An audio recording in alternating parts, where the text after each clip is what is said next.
Monitoring the progress of phase 2 of New York City's reopening today, Contessa Brewer is watching that in the Big Apple. Hey, Contessa. Hi there, Carl. How about some lunch to start things off with today? This is Stone Street. It's famous for its cobblestone, its outdoor tables here, and you can see it's a hive of activity, typically frequented by Wall Street types for both lunch and happy hours. And for the first time in 3 months, the tables can go back out in this phase 2 reopening. But most of the workers around here are still at home. Still, today's the day that offices can begin bringing employees back. Goldman Sachs and JP Morgan are starting the process.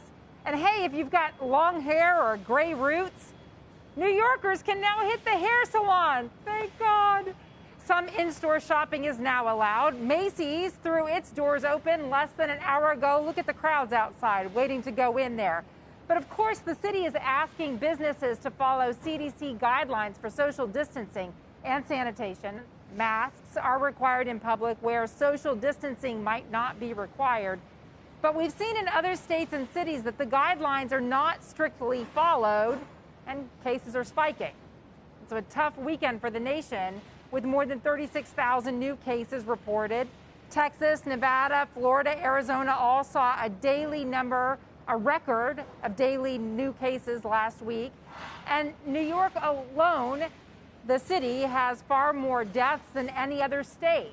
The city's still seeing about 100 cases per day.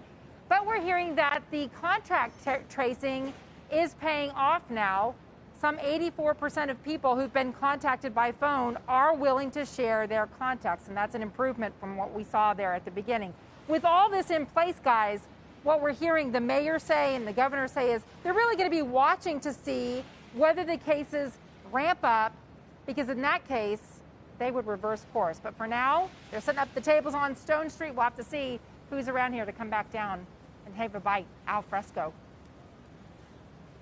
What does the traffic on the sidewalks and the streets look like to you? I mean, we don't expect a lot of people to be going back to work immediately, but is there a little something happening out there?